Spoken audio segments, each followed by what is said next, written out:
251페이지 보시면 주님의 기도 이렇게 있습니다. 그죠?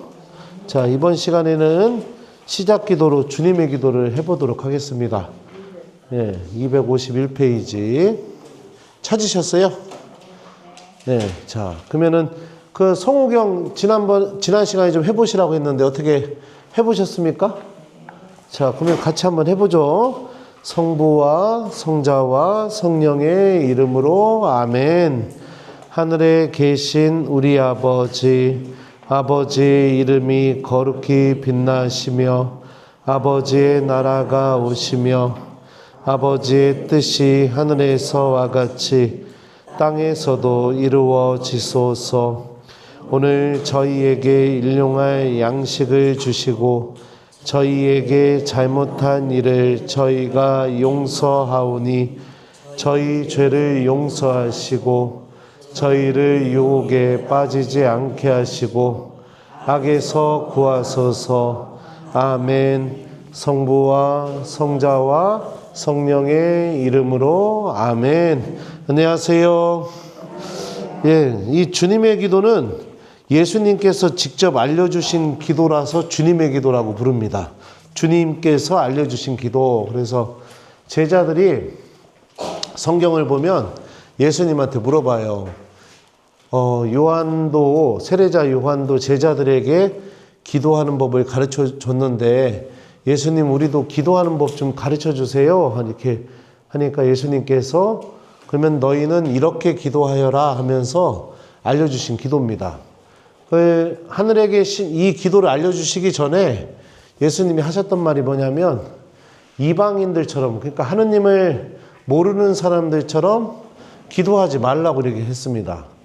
그러니까 하느님을 모르는 사람들은 기도할 때 말을 많이 해야만 하느님이 들어주시는 줄 안다. 근데 그렇게 기도하지 마라. 너희는 이렇게 기도하여라 하면서 이렇게 알려주신 기도인데 나중에 주님의 기도 배울 기회가 있을 거예요. 근데 조금 볼까요? 이 기도에서 보면은 주님의 기도는 제일 먼저 하느님을 어떻게 부르느냐? 우리 아버지라고 부릅니다. 그죠? 내가 이 기도를 부를 때마다 하느님이 나의 아버지시라는 것을 기억하게 돼요.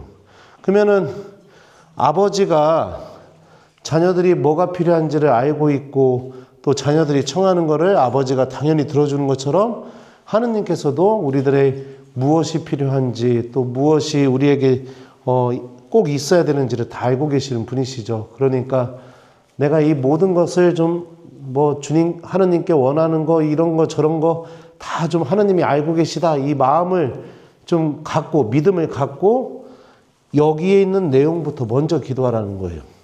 그러면 하느님이 우리 아버지인데 내가 제일 먼저 하느님께 어떤 걸 기도해야 되느냐? 아버지의 이름이 거룩히 빛나시며 아버지의 나라가 오시며 아버지의 뜻이 하늘에서와 같이 땅에서도 이루어지소서. 이게 주님의 기도의 전반부는 뭐냐면 우리 아버지이신 하느님이 정말로 바라는 거, 아버지이신 하느님이 원하는 거, 이거를 자녀인 나도 같이 이루어지기를 바라면서 먼저 기도해 주는 거예요. 그러니까 그런 자녀들 있잖아요. 와가지고선 평상시에는 전화도 없고 연락도 없다가 갑자기 와가지고선 엄마한테 좀 잘해줘요. 그래갖고 얘가 왜 왔나 봤더니 결국에 하는 얘기가 엄마 나 돈 좀 줘. 이러면은 되게 얄밉잖아요. 그죠? 근데 그게 아니라 내가 원하는 거, 바라는 거 이런 게 있지만 그거 좀 밀어두고 엄마가 원하는 거, 아빠가 원하는 것부터 먼저 내가 같이 기도해 주는 거랑 비슷하다고 생각하시면 돼요. 그리고 나서 그 다음에 우리가 하느님께 청할 거, 이게 뭐냐? 오늘 저희에게 일용할 양식을 주시고 저희에게 잘못한 일을 저희가 용서하오니 저희 죄를 용서하시고 저희를 유혹에 빠지지 않게 하시고 악에서 구하소서. 이게 정말로 우리가 하느님께 청해야 될 겁니다. 내가 하루하루 양식을 얻어서 살아갈 수 있는 삶. 그 다음에 내가 죄를 용서받을 수 있는 삶. 근데 이것도 죄를 용서받기 전에 뭐라고 기도하냐면 저희에게 잘못한 일을 저희가 용서하오니. 그러니까 내가 먼저 용서하겠다는 거예요. 다른 일을. 그러니까 하느님 저의 죄를 용서해 주십시오. 이렇게 청하는 삶. 그 다음에 저희를 유혹에 빠지지 않게 하시고, 내가 유혹에 빠지지 않는 거, 그 다음에 악에서 구하소서, 내가 악에서 구원받는 거. 이게 인간이 정말로 하느님께 청해야 될 것이다 라는 것을 주님의 기도가 알려주고 있죠. 그 나머지는 내가 영원한 생명을 얻고 구원을 얻는 데는 굳이 있던 없던지 간에 별 상관이 없는 것들입니다. 그래서 이 주님의 기도를 여러분들 이제 오늘 배우셨으니까 오늘부터 하루에 한 번씩 꼭 한번 해보셨으면 좋겠어요. 주님의 기도. 아셨죠? 그래서 아침에 일어나시면 제가 알려드린 대로 성부와 성자와 성령의 이름으로 아멘 하고 나서 주님의 기도 한번 딱 바치고 하루를 시작해 보시고, 그리고 나서 주무시기 전에도 성부와 성자와 성령의 이름으로 아멘 한 다음에 주님의 기도 바치고 그리고서 하루를 맞춰보시고 그랬으면 좋겠습니다. 다음에 뒤에 가서 이 주님의 기도에 대해서 자세하게 배우는 시간이 이렇게 올 겁니다. 지난 시간에 제가 성호경 좀 해보라고 했는데 해보신 분 계세요? 신부님, 저는 매일매일 해봤습니다. 네. 한 분, 두 분밖에 없군요. 나머지는 안 하셨군요. 네. 근데 여러분들 이제 중요한 건 뭐냐면, 우리가 면허를 딸 때도 이게 이론도 중요하지만 제일 중요한 게 뭐예요? 자동차를 운전하는 걸 해봐야 면허를 딸 수 있잖아요. 그죠? 그러니까 이 신앙생활도 마찬가지예요. 배운 거를 내가 직접 집에 가서 해봐야 이 신앙생활의 맛을 느낄 수 있습니다. 우리 자매님 매일 해보셨는데 느낌이 어떠셨나요? 네? 어색해요? 네. 다른 느낌은 없었고? 그래요. 그래도 성호경 긋기 한번 이렇게 그어보면 내가 성호경 안 했을 때랑은 또 느낌은 분명히 다를 거라고 생각합니다. 하느님이 내 옆에 계시는 것 같은 그런 느낌도 들 수도 있고요. 하여튼 처음이니까 하나씩 해보셨으면 좋겠어요. 자, 그러면 교재 한번 보도록 하죠. 오늘은 제2과 우리가 내려야 할 결단 이 부분입니다. 자, 여기 학습 목표를 보면 이렇게 써 있어요. 신앙을 새로운 삶의 기준으로 삼는다. 천주교 신앙에 반대되는 행위, 미신, 우상 숭배 등을 끊어버린다. 천주교에서 드리는 조상 제사의 올바른 의미를 이해한다. 이렇게 되어 있습니다. 자, 보죠. 오늘날이 비록 과학 시대라고는 하지만 경제 불안과 사회적 불안이 계속될 때면 인간 심리를 교묘하게 이용하는 악의 유혹과 미신행위 그리고 사회 병리적 현상들이 많이 생깁니다. 그래서인지 시한부 종말론을 따르는 사람들이 늘어가고 미래에 대한 불안, 정서적 불안정에 시달리기도 합니다. 올바른 삶에 대한 가치 기준도 흐려져서 물질, 명예, 쾌락 등에 집착하는 사람도 많습니다. 이런 상태에 있는 이들은 미래를 예측할 수 있다는 운명론이나 집단적인 광신 행위에 쉽게 빠지게 됩니다. 제가 국민학생 때였나 기억나는 게 뭐였냐면 그때 한참 유행했던 게 뭐냐, 휴거라는 게 있었어요. 네. 그래서 이 휴거가 일어나게 된다. 이 휴거가 뭐냐면 테살로니가 1서라는 이 신약 성경을 읽어보게 되면 마지막 종말 때에 땅에 있는 이들이 공중으로 들어올려지고 예수님이 하늘에서 내려와서 만나게 된다는 그런 말씀이 있어요. 테살로니가 1서에. 그 말씀이 이제 이루어진다. 세상 종말이 온다. 그래가지고 꽤 많은 사람들이 이 휴거를 믿었습니다. 그래서 직장도 다 그만두고 애들도 학교도 안 가고 그 교회에 모여가지고서 그 휴거가 일어난다고 해서 날짜랑 시간까지 정확하게 정해져가지고 그때 9시 뉴스도 다 그 생중계로 찍었었어요. 근데 어떤 일이 벌어졌느냐? 휴거가 일어나지 않게 되었죠. 그래서 사람들이 이렇게 굉장히 혼란 속에 이렇게 빠지게 됐던 그런 일이 예전에 있었습니다. 여러분들도 기억나실려나 모르겠어요? TV에서도 이렇게 생중계 해주고 그랬는데 한번 그 유튜브에서 찾아보세요. 1990년대 휴거 이렇게 쳐보면은 나옵니다. 그때 장면들이. 예. 이게 삶이 어렵게 되거나 사회가 혼란스럽게 되면은 나타나는 현상 중에 하나가 뭐냐면 이제 종말이 찾아온다 이러는 시한부 종말론들이 이렇게 성행하게 되고 사람의 삶을 막 뒤흔들어 놓고 불안하게 하는 그런 요소들이 막 이렇게 나타나게 됩니다. 그리고 실제로 많은 사람들도 자기 삶의 분명한 목적의식을 잃어버리고 그냥 이런 데 쉽게 휩싸여 가지고 넘어가기도 하고 그래요. 요즘 유사종교라는 게 많이 생겨나게 되는데 지난 시간에도 참된 종교에 대해서 여러분들에게 말씀을 드렸었어요. 근데 굉장히 젊은 사람들이 지금 유사종교에 많이 빠져서 넘어가게 됩니다.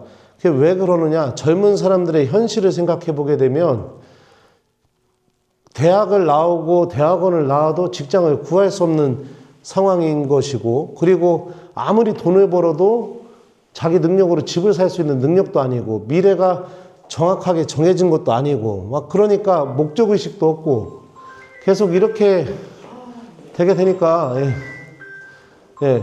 그러니까 이 젊은 사람들이 그냥, 삶을 어떻게 살아야 될지를 분명하게 느끼지를 못하는 거예요. 그리고 그동안 얘네들이 자라왔던 것도 보면은 부모들의 너무나 그 과잉적인 사랑으로 인해서 항상 엄마가 정해준 대로만 살아왔지 얘네들이 뭘 생각하고 결정하고 판단하고 이런 것들을 해보지 못하다가 성인이 돼서 뭘 해보려고 해도 할 수가 없게 되니까 그냥 삶이 막막한 거죠. 그러다 보니까 쉽게 이 시한부 종말론이라든지 유사종교에 빠져가지고선 거기서 그냥 이렇게 살아가게 되는 그런 일들이 많이 벌어지게 됩니다. 그러니까 이게 미래가 확실하지 않고 그리고 삶이 불분명하고 내가 어떻게 살아야 될지 목적의식을 갖지 못하게 되게 되면 사람은 쉽게 자기 삶을 회피해버리게 되는 것들에 빠지게 되어 있어요. 그리고 우리가 보통 보게 되면은 힘든 일이 생기거나 답이 안 보이거나 이럴 때 쉽게 빠지는 게 술, 아니면은 뭐 게임, 막 어떤 중독을 일으키는 것들, 막 이런 거에 사람이 이렇게 빠지게 되거든요. 자, 그런 의미로 이렇게 얘기를 하는 거예요. 자, 그러면은 한번 보죠.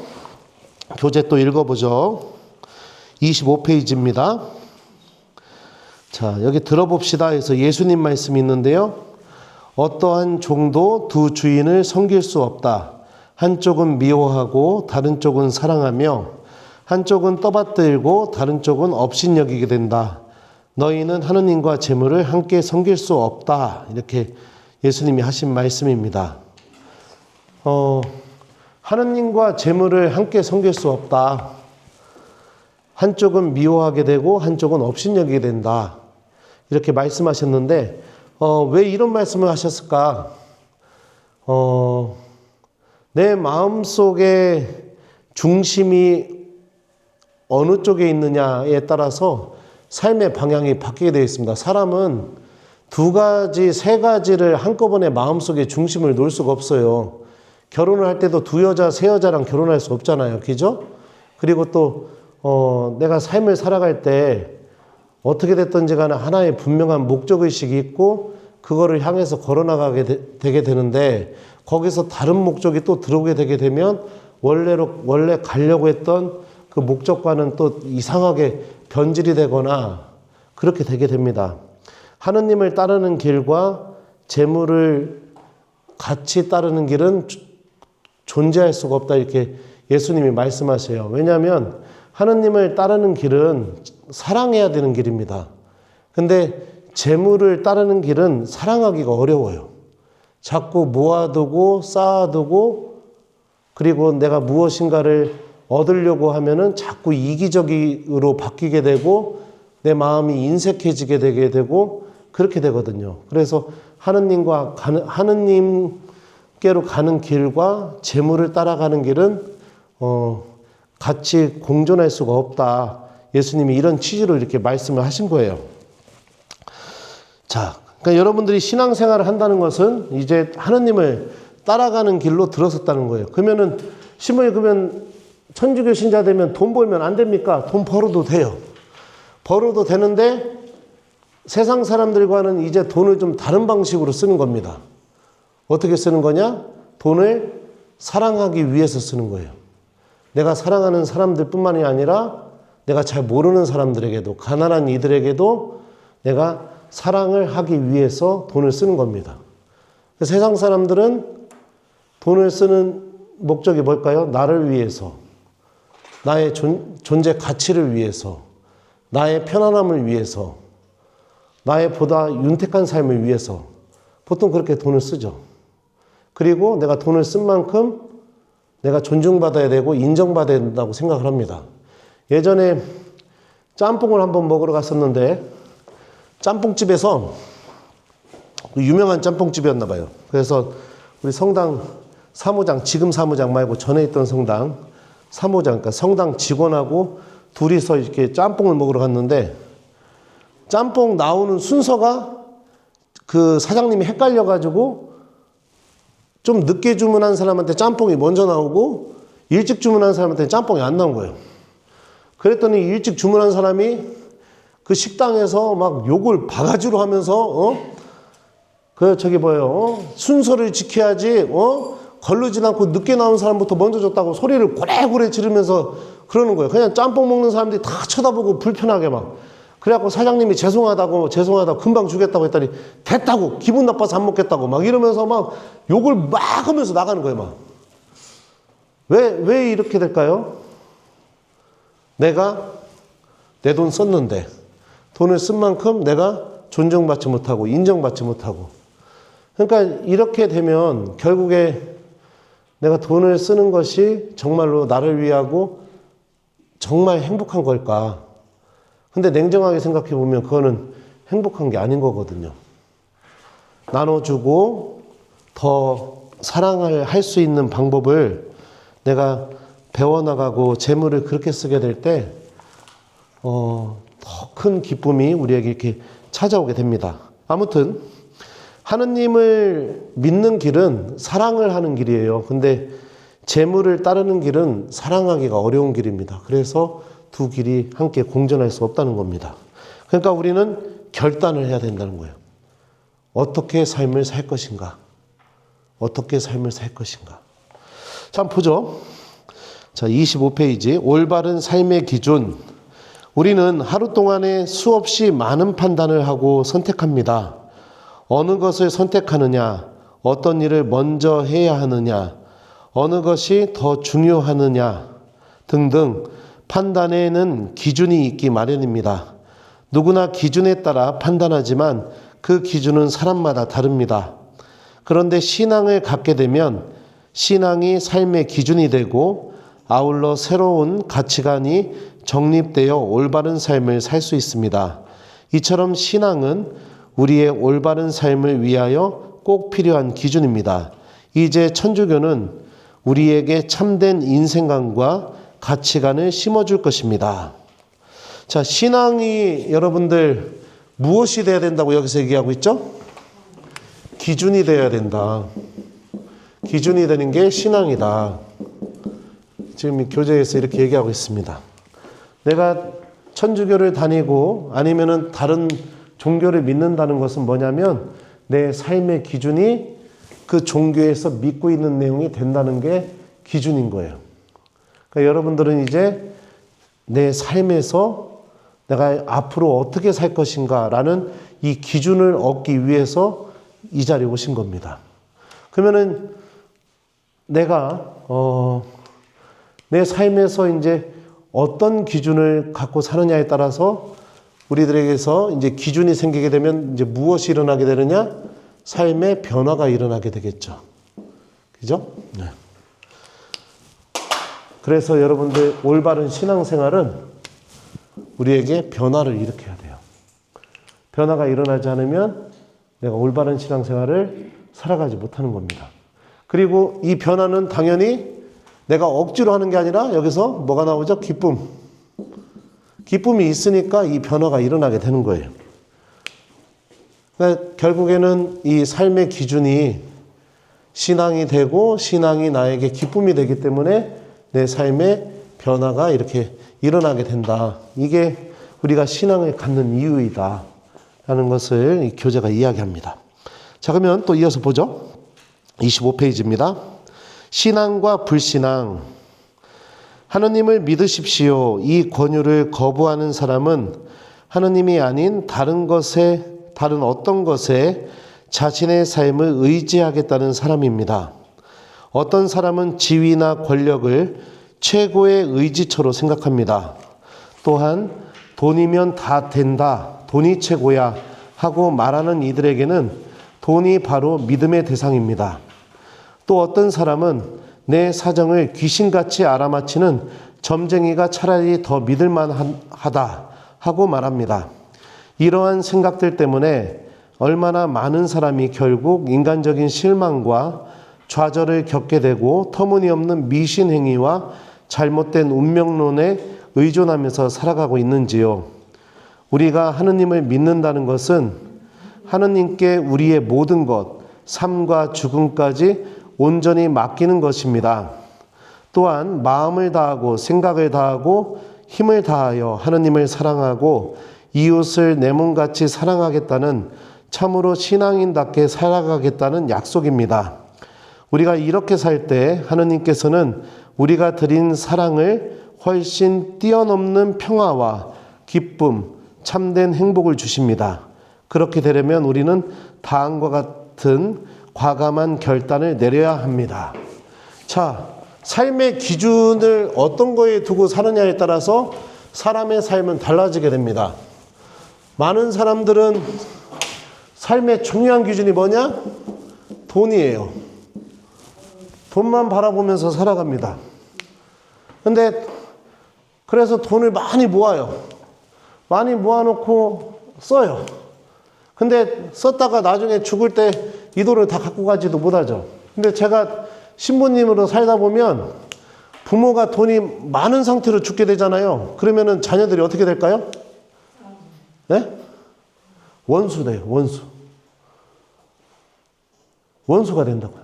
부모 앞에서 내가 죽었는데 나를 위해 슬퍼하고 아파하고 막 그게 아니에요. 원망하고. 왜 엄마는 오빠한테만 더 주고 나한테는 덜 줬을까?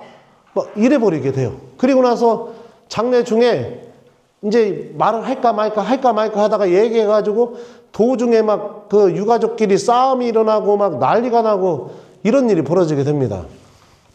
결국에 돈만 쫓게 되면은 결국엔 그래요, 사람이. 그렇잖아요. 그리고 또 가장 믿는 사람 사이에서 돈 거래가 일어나게 되면은 결국에 이 돈 때문에 서로 상처를 받게 됩니다. 왜요? 나는 내가 빌려준 거 꼭 받아야겠고, 그러니까 믿어갖고 줬는데 안 돌려주고, 그리고 빌린 사람은 어떻게 해요? 어떻게 하면 안 줄까 이런 생각을 하고. 네. 그러다 보니까 사람 사이가 서로 갈라지게 되고 그래요. 근데 있으면 참 좋지만 갖고 있으면 상처받고 사람 마음을 갈라놓고 정말로 소중한 것을 찢어놓게 되는 그런 일들이 참 많아지게 되더라고요. 기준이 뭐냐에 따라서. 어떤 사람은 삶의 기준이 뭐냐? 체면. 이게 또 기준이 돼요. 그래서 사람들의 평가, 이목, 이게 무진장 중요합니다. 내가 내 수준에 맞지도 않은데 이 체면 때문에 빚을 내가지고 허례의식을 하는 경우도 있고, 사람들한테 좋은 평가 받기 위해서 내 가족들이나 사랑하는 사람들이 아파하는데도 거기다 대고선 거짓으로 다 포장해갖고 사람들한테 보여주고 집에 와서 서로 다 상처받고 막 그런 싸우고 앉아있고 막 이런 일들이 이렇게 벌어지게 됩니다. 근데 우리가 삶의 기준을 사랑으로 잡게 되게 되면 모두가 다 행복해지게 되죠. 내가 정말로 사랑을 이렇게 삶의 기준으로 잡게 되면요. 그러면은 사랑하기 때문에 나눠줄 수도 있고, 사랑하기 때문에 내가 진실해질 수도 있고, 사랑하기 때문에 내가 좀 못한 모습 보여줘도 그게 뭐 그렇게 크게 중요하지 않고 그렇게 되죠. 우리가 삶의 기준을 하느님께서 보여주신 그 사랑을 삶의 기준으로 삼고 살아가는 게 우리를 더 행복하게 만들고 더 기쁘게 만든다는 것을 이 교재에서는 이렇게 이야기하고 있는 거예요. 제가 예전에 전에 있던 성당에서 성당 다니다가 중간에 이제 성당을 안 나오는 사람들을 만나러 이렇게 다녔었어요. 그래서 성당 열심히 다니다가 여러 가지 이유로 이제 다시 성당을 안 나오는 사람들 찾아가지고 이렇게 다니고 그랬었는데, 그러다가 한 자매님을 만났는데 그 자매님 이야기를 들어보니까 예전에 있었던 신부님한테 상처받아가지고 성당을 안 나온다는 거예요. 신부님한테 혼나가지고. 그래가지고 제가 그 얘기를 들으면서 듣고 있는데 그 신부님 욕을 저한테 바가지로 하는 겁니다. 막 어떻게 막 신부님이 그럴 수 있냐고. 근데 그 얘기를 듣다가 어떻게 했느냐? 그 자매님 이야기 듣는 집에서 듣다가 그냥 무릎을 꿇었어요. 그 자매님 앞에서. 자매님 미안합니다. 우리 사제들이 신부님들이 많이 부족한 사람들이라고. 자매님 다시 성당 나오면 그 상처받은 마음 내가 잊게 해주겠다고.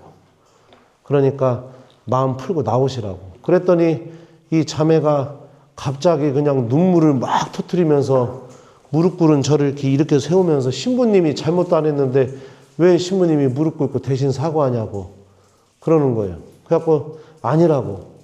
내 동료 신부가 자매님한테 상처를 줬다면 그건 내가 대신 사과하고 싶다고, 미안하다고.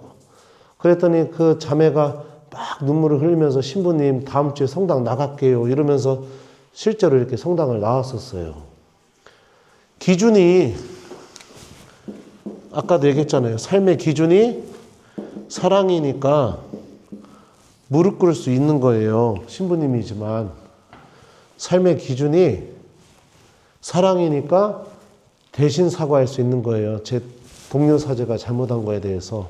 근데 이 결과는 어떻게 하느냐? 제가 무릎 꿇을 때 하나도 창피하다는 생각 안 했습니다. 내 체면 자존심이 막 다 깎였네 이런 생각도 안 했어요. 억지로 한 것도 아니었어요. 저도 행복하고 그 자매도 성당 나와서 행복하고 그런 일이 벌어지게 되죠. 근데 기준이 사랑이 아니고 다른 것이면은 절대로 할 수 없는 행동이겠죠. 신앙은 이처럼 우리들의 삶의 기준이 사랑이 되게 해서 하나님을 믿고 있는 나도 행복해지고 또 내 이웃들도 행복해지게 하는 그 길로 우리들을 인도하는 게 바로 이 신앙인 겁니다. 자, 그러면은 이 우리가 삶의 기준이 여기 교재 보면은요 26페이지 제가 아까 읽었던 부분인데요. 또한 마음을 다하고 생각을 다하고 힘을 다하여 하느님을 사랑하고 이웃을 내 몸같이 사랑하겠다는 참으로 신앙인답게 살아가겠다는 약속입니다. 이 부분 찾으셨어요? 여기 줄 치세요. 이게 중요해요. 자, 그러면은 우리가 이렇게 삶의 기준이 사랑이 되고 하느님께 대한 믿음을 지키기 위해서 우리가 해야 될 결단들이 있습니다. 자, 첫 번째 보죠. 미신행위 거부. 첫째, 하느님께 자신의 모든 것을 내맡기기로 다짐한 우리는 돈이나 권력을 우상으로 섬기거나 미신행위를 하는 것을 바로 중단해야 합니다. 자기 인생에 대하여 자신이 없고 자기 운명을 개척하려는 의지가 없는 사람들이 점술이나 운명론에 의지하면서 팔자 타령을 합니다. 미신이나 점술은 사람을 미혹하여 올바르지 않은 길로 유인할 뿐 아니라 해를 끼칠 수 있으므로 이러한 술책에 빠지지 않도록 깨어 있어야 됩니다. 자, 그러니까 이제 여러분들 점 보러 다니시면 안 돼요. 알았죠? 내 삶은 내가 하느님께 의지하면서 내 선택으로 이루어지는 것이지 어떤 영한 무당이 이렇게 얘기했다고 해서 실제로 내 삶이 그렇게 되느냐? 아니에요. 그 사람이 한 말이 나에게 계속 영향을 줄 뿐입니다. 실제로는 나의 선택을 통해서 이루어지게 되는 거예요.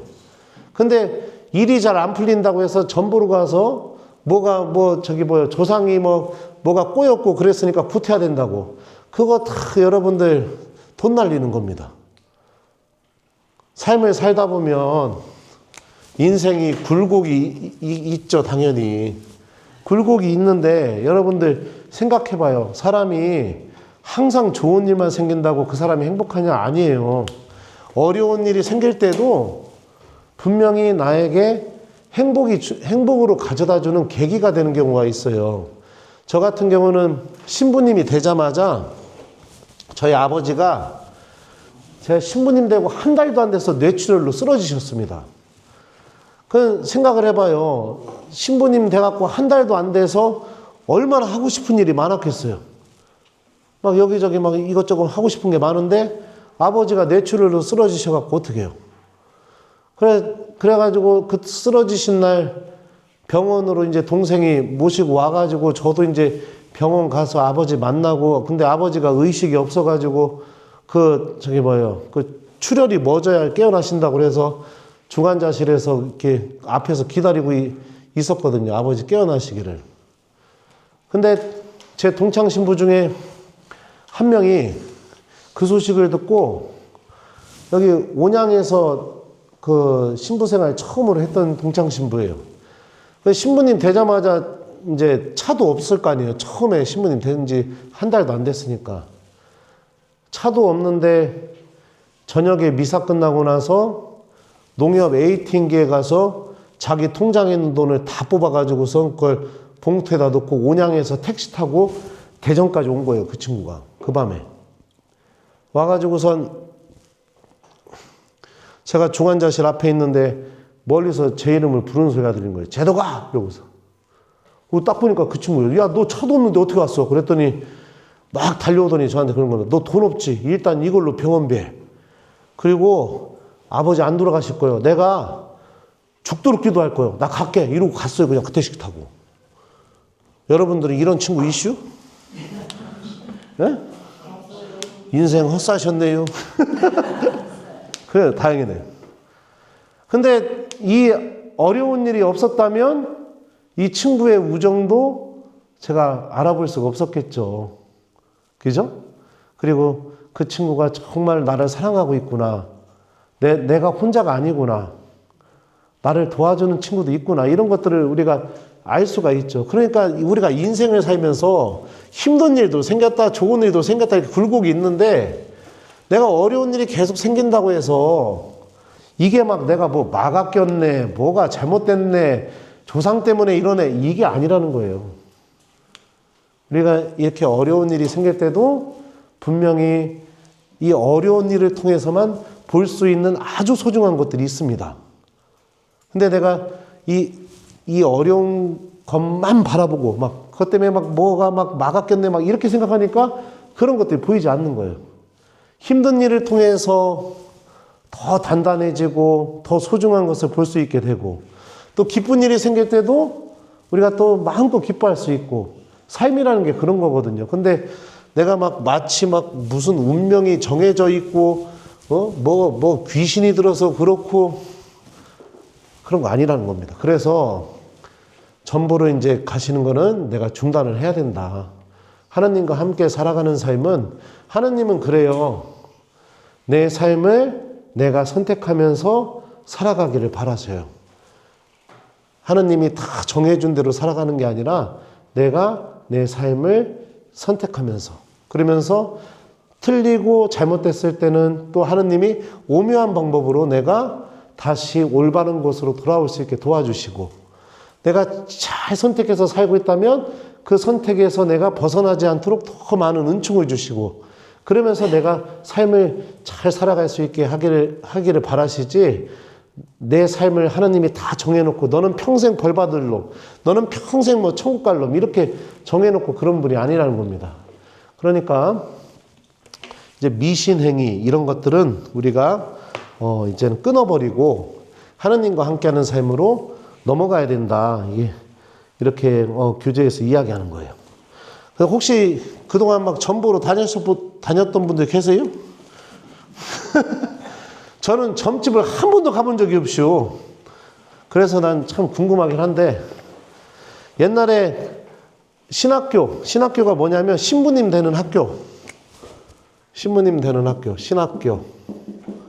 신학교에서 특별 강의로 무당을 한번 초대를 해가지고 무당한테 강의를 한번 들었던 적이 있었습니다. 영한 무당이라고 해서. 접신부터 시작해서 어떻게 되는지 설명을 다 들었어요. 그리고 나서 이제 질문 시간에 신학생 한 명이 그 무당한테 손을 들고 질문했어요. 저의 점괘는 어떻게 나옵니까? 그랬더니 그 무당이 그러더라고요. 여기 계신 분들은 점괘가 하나도 안 나온다고. 네, 그 얘기를 하더라고요. 그러니까 하느님과 함께 있으니까 점괘가 안 나오는 거예요. 네. 내가 하느님과 함께 살아가는 삶이라면 내가 선택하고 하느님의 도우심으로 내가 더 기쁘게 삶으로 나아갈 수 있는 길이 펼쳐지게 되는 겁니다. 근데 내가 점을 보고 그렇게 점 보고 오면 어떨까요? 무당했던 말이 계속 머릿속에 남겠죠.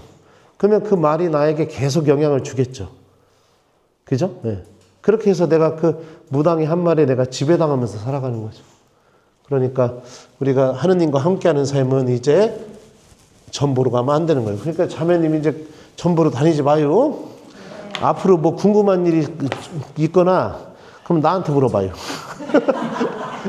난 뭐 점 볼 줄은 모르지만. 네. 자, 두 번째 우리 또 보죠. 자, 시한부 종말론 거부 27페이지에 나옵니다. 둘째, 천주교 신자들은 시한부 종말론에 현혹되지 않습니다. 천주교에서 말하는 종말론은 시한을 정하여 사람들을 위협하고 불안하게 하려는 것이 아니라 오히려 미래에 대한 희망을 주는 메시지입니다. 곧 세상의 마지막 날에 모든 사람이 하느님과 만나서 기쁨을 누리도록 지금 이 순간부터 죄악의 생활을 버리고 새로운 삶을 살면서 준비하라는 것입니다. 세상 끝날이 언제 어떻게 일어날지는 오직 하느님만 아십니다. 그러니까 천주교에서는 뭐 종말이 뭐 예를 들어서 2050년 12월 뭐 4일날 종말이 일어난다 이런 식으로 정해놓지 않는다는 거예요. 종말은 분명히 찾아오게 되겠지만 세상이 언제 종말될지는 하느님만 알고 계세요. 우리는 몰라요. 그리고 참된 신앙생활이라는 게 뭐냐면은 벼락치기가 아니라는 겁니다.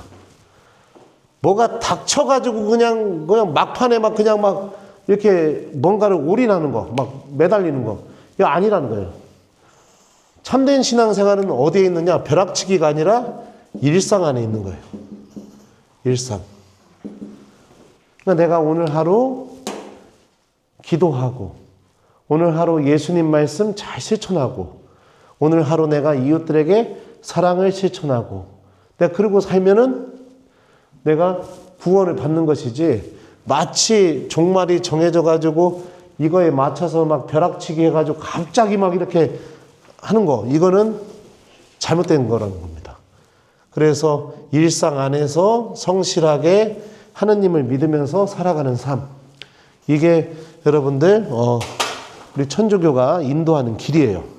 그러니까 뭐 세상이 망한다, 아니면은 뭐 곧 종말이 찾아온다, 뭐 지구가 멸망할 것이다, 이런 거에 현혹되지 않고 하루하루 성실하게 내가 삶을 기쁘게 의미 있게 사랑하면서 또 용서해 주면서 그러면서 살아가는 거, 이게 천주교가 인도하는 길입니다.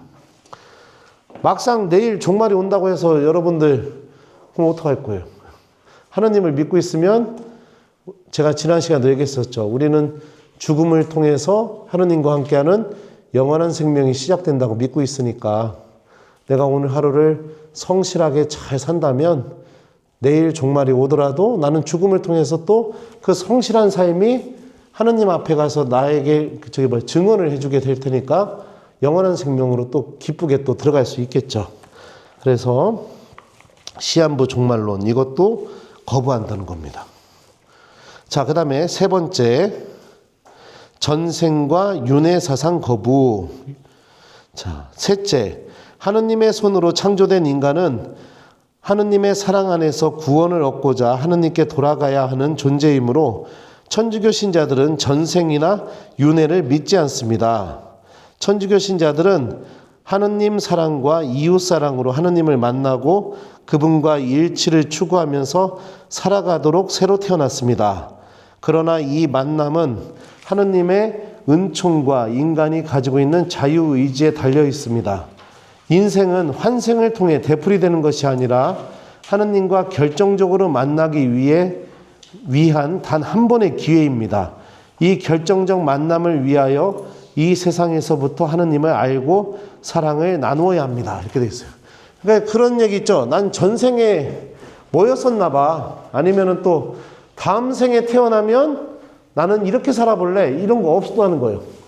삶은 딱 한 번이라는 겁니다.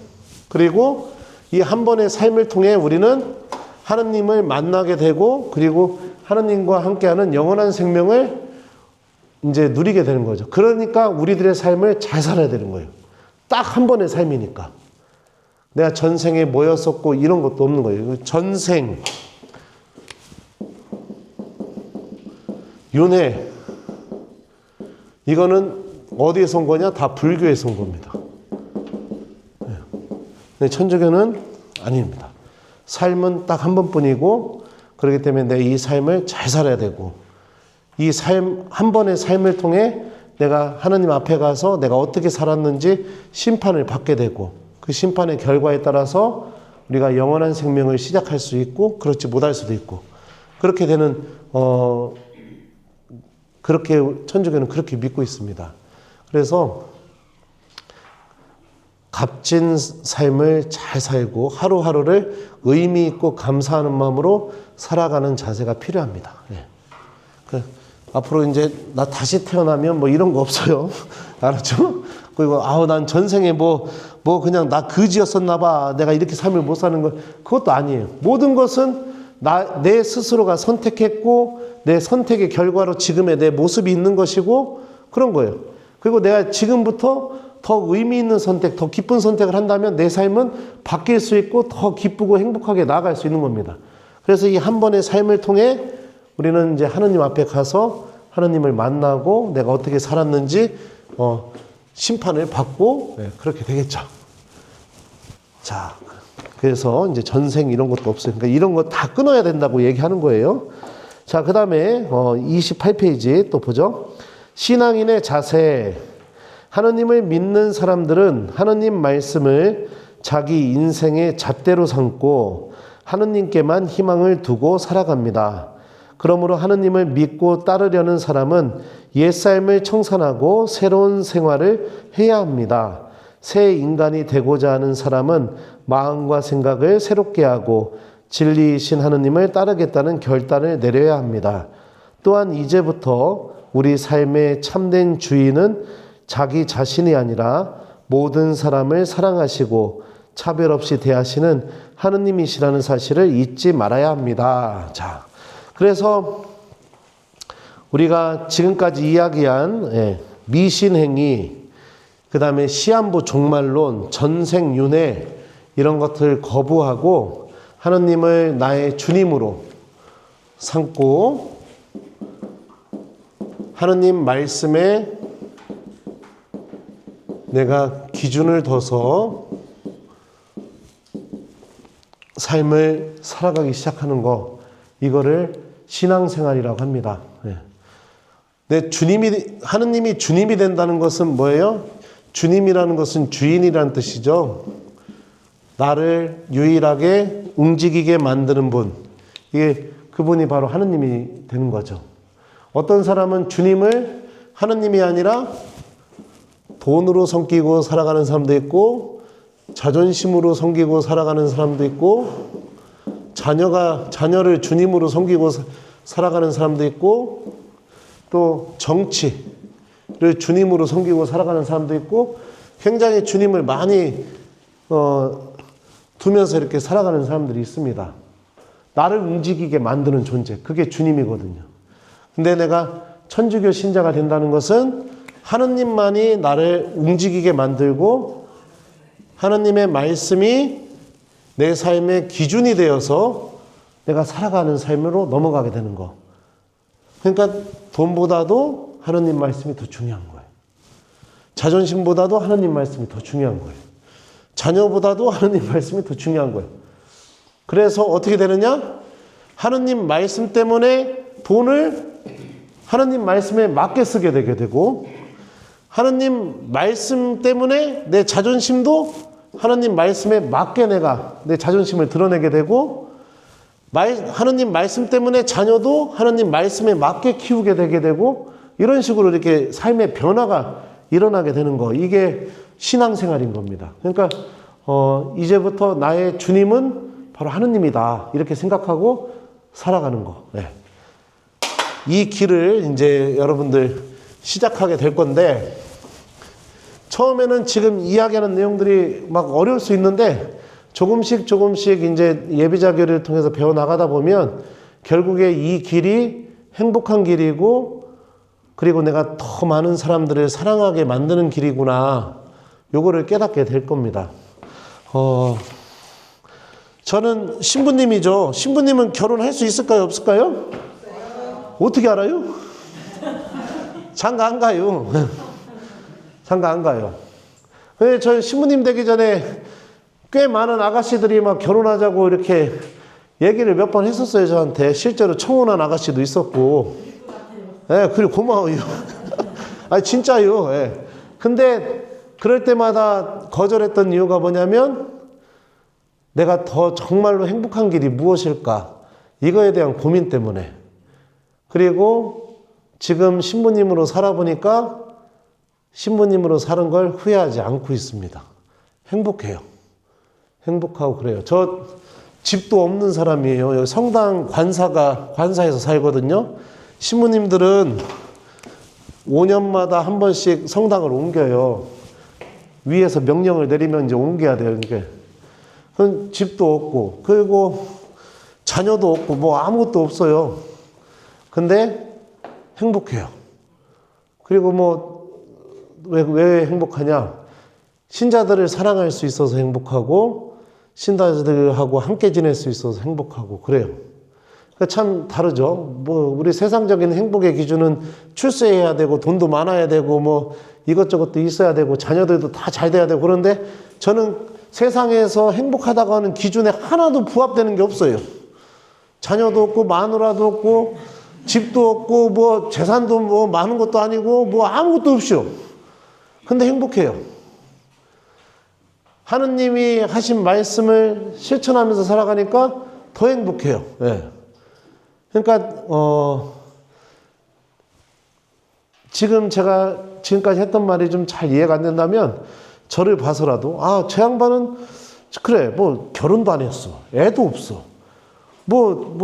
집도 없어. 아무것도 없어. 근데 왜 이렇게 저 사람은 행복할까? 이런 궁금증을 갖고라도 한번 좀 이렇게 예배자교를 계속 와보시면, 그러면 이제 이 천주교가 이야기하는 이 행복의 길을 여러분들도 조금씩 관심이 분명히 갈 수 있을 거라고 생각이 들어요. 이거 두 번째 만난 거니까, 왜냐면 책에서 이제 벌써부터 막 미신 끊어라, 종말론 거부해라, 전생 없다, 윤회 없다, 하느님만 보면서 살아야 된다, 막 이렇게 얘기하니까 좀 거부감이 드실 수도 있을지 모르니까, 이게 좀 너무 급하게 진도가 나가니까요. 그렇다면은 저를 보시고, 저 양반은 진짜 아무것도 없는 사람인데 왜 저렇게 행복할까? 그렇게 한번 궁금증을 가지면서 예비자교를 계속 나와 보셨으면 좋겠어요. 자, 그러면 또 28페이지 정리해 봅시다. 여기 볼까요? 우리가 하느님을 믿는다면 우리 삶의 모습과 방법이 달라집니다. 우리가 하느님께 마음을 드린다면 그분을 믿을 것이고, 그분을 믿는다면 몸과 마음으로 그분의 가르침을 따를 것입니다.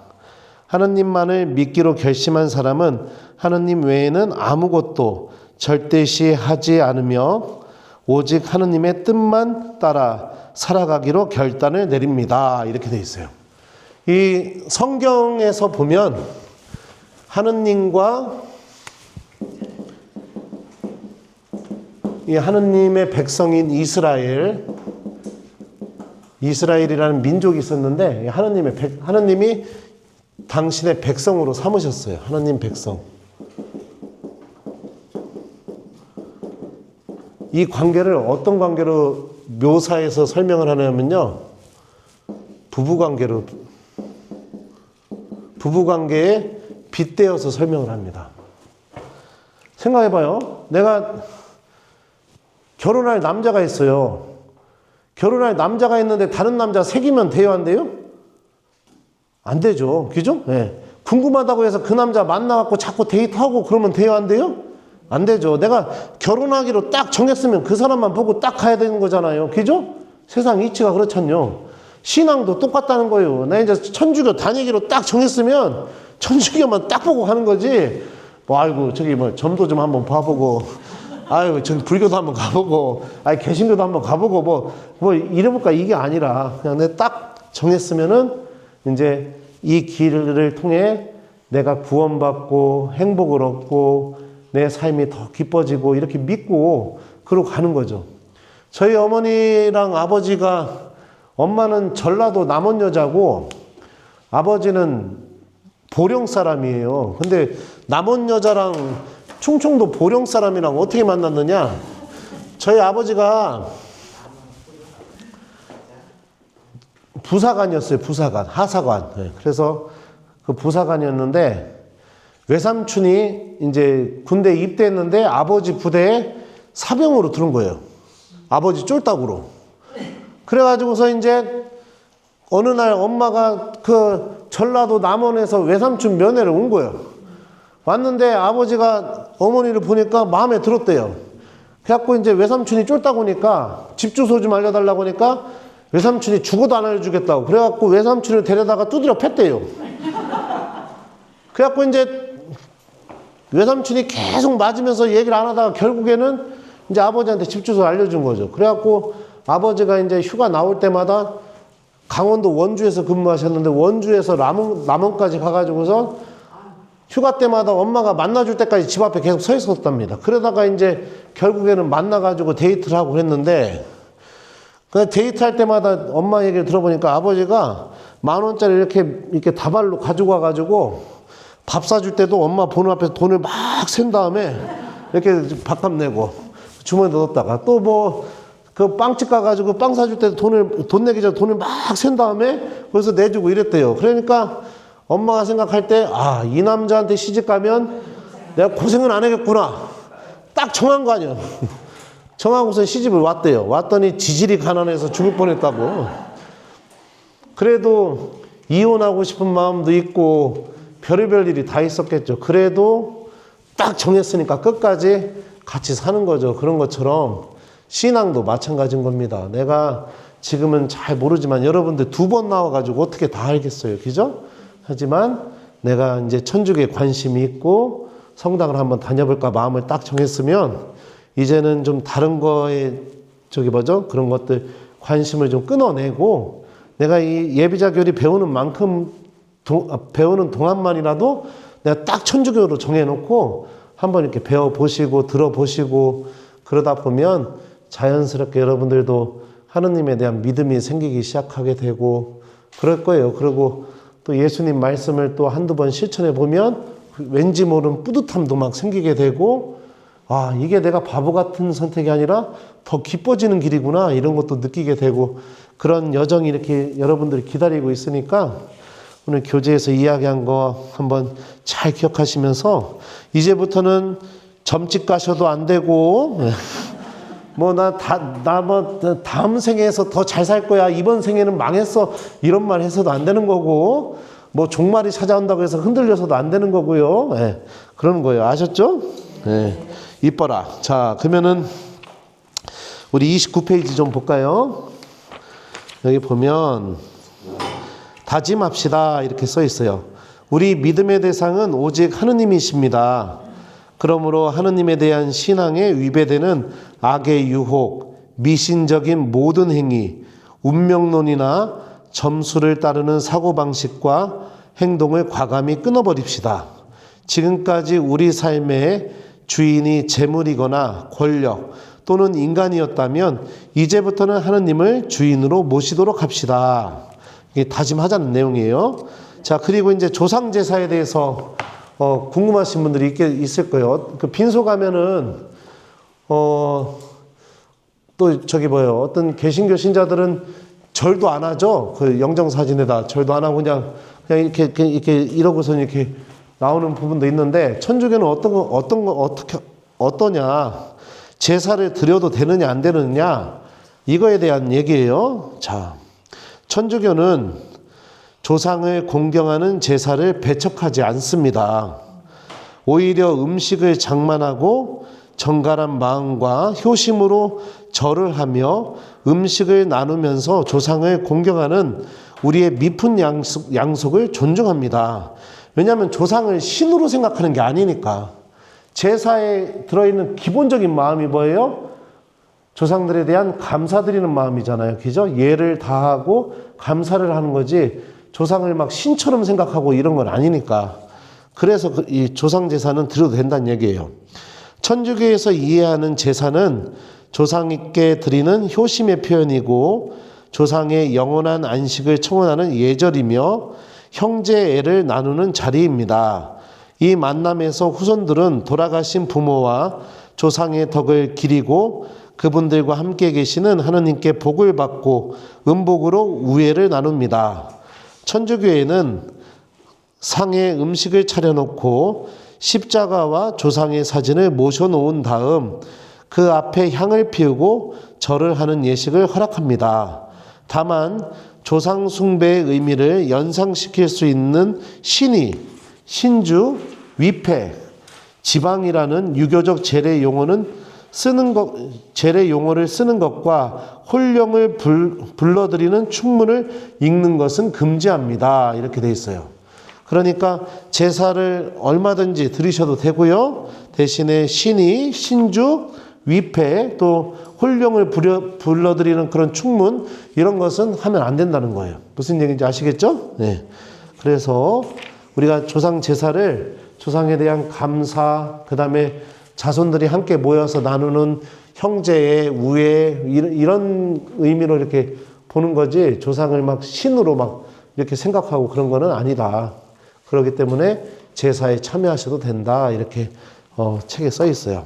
그러니까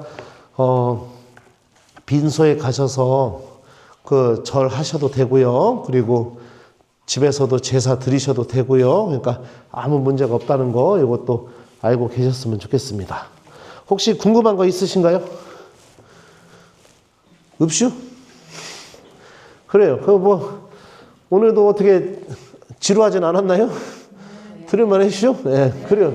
이제 두 번째 나왔으니까 또 이제 슬슬 계속 나오시다 보면 이제 오늘 이해 안 됐던 것도 이제 하나씩 또 이렇게 풀리기 시작하고 그럴 거예요. 그러니까 첫 술에 배부를 수는 없으니까 이렇게 인내심을 갖고 계속 나오셨으면 좋겠습니다. 그래도 미사 오신 분들은 미사 때 제가 여러분들 이마에다 이렇게 안수해주면 그래도 좀 기분이 좀 다르지 않나요? 네. 그죠? 예, 마음이 편안해지는 것 같기도 하고 내가 축복받는 느낌도 들고. 예. 그러니까 미사도 좀 이렇게 시간이 되시면 오시고, 그 이제 오늘 주님의 기도 배우셨으니까 오늘부터 이제 주님의 기도 하루에 아침에 일어나면 한 번, 자기 전에 한 번 이렇게 꼬박꼬박 좀 해보세요. 숙제예요. 아셨죠? 네. 주님의 기도. 그래, 그리고 제가 다음 주랑 다다음 주, 그러니까 지금 날짜가 어떻게 되냐? 잠깐만요. 6월 10일부터 18일까지 휴가예요. 신부님도 휴가를 갔다 올 수 있어요. 1년에 15일을 휴가를 쓸 수 있어요. 15일인데 내가 이거를 다 써본 적이 없고, 이 중에 이번에 8일인가 9일 써요. 그래서 휴가를 다녀오려고 하거든요. 그래서 예비자 교리반이 다음 주랑 다음 주 방학이고요. 24일, 6월 24일부터 다시 이어서 쭉 이렇게 하게 될 겁니다. 근데 걱정이 되는 게, 내 휴가 가가지고 여러분들 또 신부님 없다고 다 떨어져 나갈까봐, 나 그게 걱정이 돼요. 그래서 24일날 안 오시면 나 물어볼 거예요. 알았죠? 약속해요, 나랑. 약속. 올 거죠? 이뻐라. 와요, 24일날. 꼭 와요, 알았죠? 예, 예, 예. 나 보러 와요. 그래요, 나 보러 와요. 아이고. 야, 여기. 두 번 방학했다고 안 나오지 말고 와요. 알았죠? 예, 예. 그래요. 약속. 다 약속이야. 약속했쇼. 나랑 손가락 걸고. 아이고. 예, 자매님도. 약속. 꼭 약속이요. 나랑 약속한 거요. 예. 약속하시고. 우리 형제님도 약속하시고. 그래요. 그래서 여러분들 2주 방학이니까 그래도 방학 때 그래 주일 미사는 나오세요. 주일에 미사 숙제를 줄게요. 주일 미사 나오는 거. 네. 숙제 1번 주일 미사 나오기 이거 꼭 나오시고 그리고 저기 그 한 번 정도 저거 하지 그래요. 그 기도문 좀 연습하는 거. 너무 이른가? 아 그래 알았어요. 그러면은 두 번째는 아니 또 다른 숙제를 또 하나 줘야 되는데. 아니 대쇼 그러면 주일 미사만 나오는 거 합시다. 그래서 나랑 손가락 걸고 약속했으니까 꼭 와요. 네. 나 그거 안 그러면 휴가 간 거 무진장 후회하게 될 것 같으니까 휴가 괜히 갔네 막 이러니까. 네. 그래요. 아무튼 여러분들 어떻게 제 휴가 때문에 2주 방학 주게 됐는데 보고 싶을 것 같아요. 그러니까 신부님 휴가 잘 보내게 주님의 기도 좀 저를 위해서도 좀 받쳐주시고 저도 휴가 동안에 여러분들 위해서도 기도하겠습니다. 아셨죠? 네. 자 그러면은 지금까지 교리 들어주셔서 감사하고요. 우리 마침 기도로 251페이지에 나와 있는 주님의 기도로 마침 기도 하겠습니다. 251페이지요. 자 펴시오? 벌써 책 다 넣으시오? 그래요. 자 가죠. 성부와 성자와 성령의 이름으로 아멘. 하늘에 계신 우리 아버지의 이름이 거룩히 빛나시며 아버지의 나라가 오시며 아버지의 뜻이 하늘에서와 같이 땅에서도 이루어지소서.